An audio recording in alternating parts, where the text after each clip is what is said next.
That may be the greatest catch I've ever seen in my life.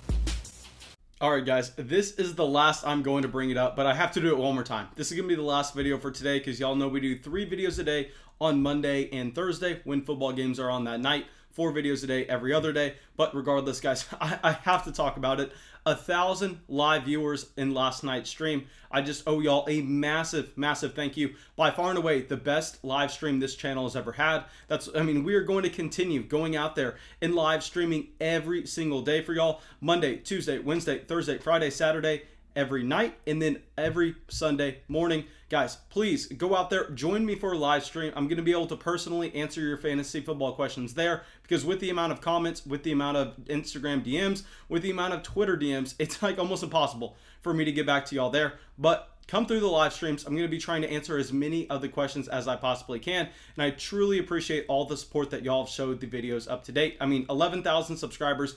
We are skyrocketing, and it's all because of y'all. By far and away, the best fantasy football audience out there. But now let's talk about what y'all came here. Yeah, I know y'all didn't come here for me to just say thank you, thank you, thank you, thank you. Regardless, that's probably so annoying at this point. Let's just talk about these 5 running backs that I don't think we should be going out there and plugging in our starting lineups this week. I understand with both bye weeks, injuries, and possible COVID canceled games, we are looking at a situation where maybe you don't have the option. You are looking like you are just have no depth whatsoever, and you only have 2 running backs that you could go out there and just project to see any kind of usage going into the week. And in that case, yes, you're going to have to plug them in. But if you're one of these teams that you're picking between 2 or 3 guys, I think that this video is going to be extremely helpful for you. And I think you can use it as a tiebreaker where if one of these guys is in your consideration of starting, I would go with the other one because either I don't like the volume that we project them to get in week 5, or I don't like the matchup that they are going to go up against defensively. So first, let's talk about Devin Singletary. Now, Devin Singletary is going to be a player I'm trying to avoid for a multitude of reasons. One, we did not like the running back coming into the year, but I have been telling y'all the past 2 weeks to jam him into your lineup because we understand that with Zach Moss out of the game, Devin Singletary just projects to have a massive role on this highly prolific Buffalo Bills offense. But here we are seeing Zach Moss potentially come back in week 5. And at the same time, we don't even know if this game is going to happen.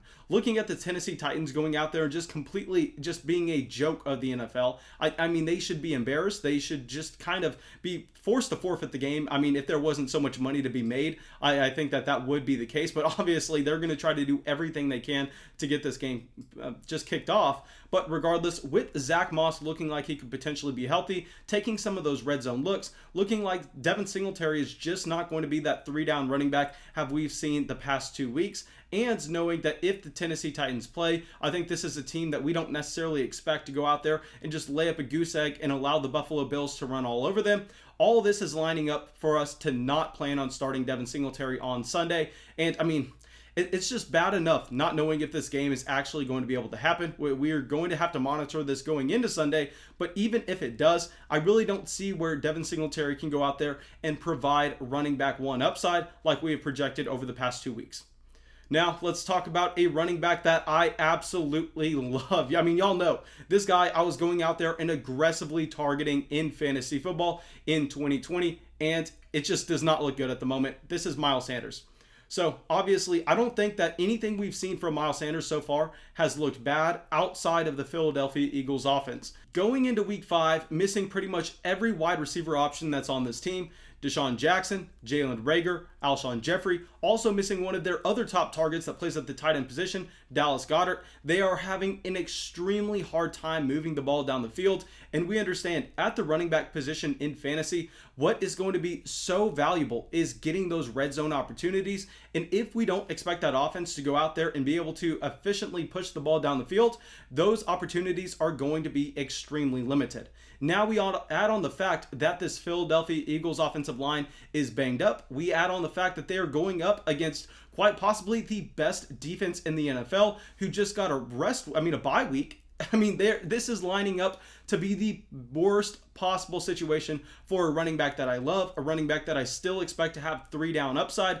I just don't see that if he has any touchdown equity whatsoever in this game. I think that he is going to be highly inefficient, not necessarily because of his own talent, but because of the situation around him. And there's going to be no one to stop in this offense outside of Myles Sanders. I mean, that's literally all the defense has to worry about.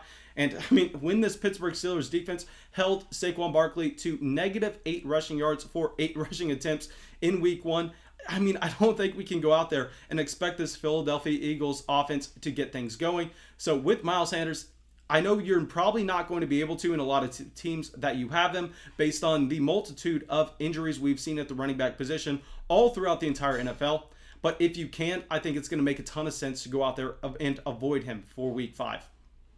Now, our next running back, very surprising, but he's actually looked like a 3-down workhorse so far in this Miami Dolphins offense, Myles Gaskin. Now, I understand. I mean, you go out there, you see some key running back injuries. You were able to get Myles Gaskin off the waiver wires a few weeks ago, and he has been saving your season up until this point. He's getting used in the passing game. He's getting used in the rushing game. I mean, just everything you want to see outside of the goal line work, because we know that is all going to Jordan Howard. Extremely disappointing if you are expecting Myles Gaskin to go have that running back 1 upside. I think that currently, without getting goal line touches, he is going to be capped at a running back 2 in an offense that we don't think is necessarily going to be that great at pushing the ball down the field. Currently looking like the Philadelphia Eagles situation with Myles Sanders. But I think with Myles Gaskin, what is also concerning is the fact that they are going up against the San Francisco 49ers. Now, I know this is not the same defense without Joey Bosa, but it is still one of the better defenses in the NFL. And I think we expect the San Francisco 49ers, despite having a very poor Week 4 performance against the Philadelphia Eagles, to go out there and lead in this game against the Miami Dolphins. And I don't know how excited we can be about Myles Gaskin going out there in a matchup where we know he has no touchdown equity, in a matchup where we think that the Miami Dolphins are going to be inefficient. I mean, I am not plugging in my lineups, but I understand. Like I said, if you had an Austin Eckler and a Raheem Mostert, if you had an Austin Eckler and a Saquon Barkley, if you had a Nick Chubb and a Christian McCaffrey, I mean, you're going to have to go out there and you're going to have to make moves. But this is more for the rosters that are going out there and saying, oh, should I put Myles Gaskin or CeeDee Lamb in my flex spot? And there, I think I would avoid Myles Gaskin. Now, our next running back, I think that this is going to be a top waiver wire running back in week 5 that a ton of people try to get cute with, but D'Ernest Johnson. So a couple of reasons why I don't think we should go out there and jam in D'Ernest Johnson right away is, even if you had a Nick Chubb injury, is A, he is going up against quite possibly one of the best defenses in the NFL in the Indianapolis Colts, who just completely shut down David Montgomery. And B, I understand that it was extremely encouraging seeing D'Ernest Johnson go out there and actually lead this team in carries in week 4 after Nick Chubb went down. But at the end of the day, I think we look at Kareem Hunt's talent profile. I think we expect him to be a featured down running back going forward for this Cleveland Browns offense. I think we can justify just D'Ernest Johnson seeing that much usage in week 4 as just a buy factor of Kareem Hunt going into the week with that groin injury. I think that he was severely limited, and we are going to see D'Ernest Johnson and his carries take a step back, and the matchup is going to be absolutely horrible. Nothing like the Dallas Cowboys. So this is a running back that I am not interested in putting in my lineup. Now, the last running back we are going to talk about is someone that does intrigue me more than Johnson, but this is going to be Justin Jackson. So there are a couple problems with Justin Jackson here. One, we have not necessarily seen him have great passing usage in the past.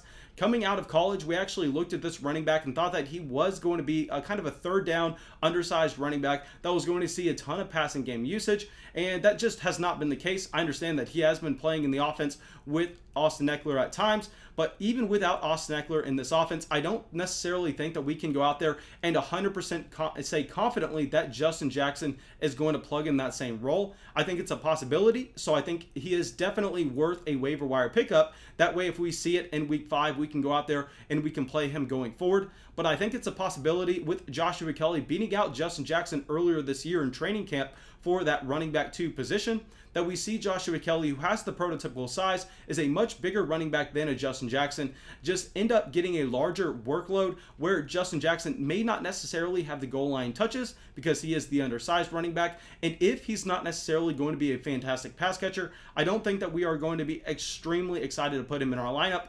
But like I said with Mike Davis in week 3, I mean, I was completely wrong wanting to wait a week on Mike Davis to see what his role was going to be. I think that we're going to do the same thing here with Justin Jackson. And I think that if we see Justin Jackson prove to us that he is going to have the passing down usage for this Los Angeles Chargers offense, then we can change our mind. Going forward in weeks 6 and 7, Justin Jackson will be a slam guy that you just jam in your lineup.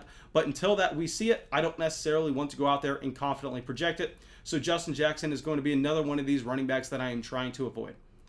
But thank you guys. I really hope y'all enjoyed the video. I really hope y'all got something from it. As always, if y'all did, please make sure you go down there, drop a like, and if you are not subscribed to the channel, I mean, what are you doing? What are you doing at this point? Guys, y'all watched a 10-minute video. Come on. Y'all heard my really pretty voice.